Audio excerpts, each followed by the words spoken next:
কর্মচারী ঐক্যজোটের বন্দর থানার সভাপতি জনাব এরশাদুল্লাহ স্যারকে আন্দোলনের একটা অংশ।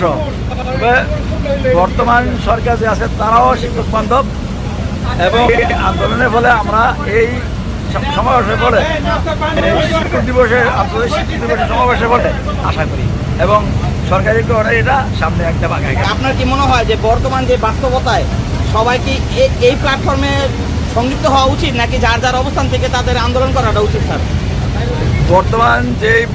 বর্তমান প্রেক্ষাপটে যার নেতৃত্বে আমরা সেই শিক্ষক সমিতি ঐক্যজোটটা আগাইতেছি, আসলে সবার উচিত ওনার মাধ্যমে এই একসাথে আন্দোলন করা।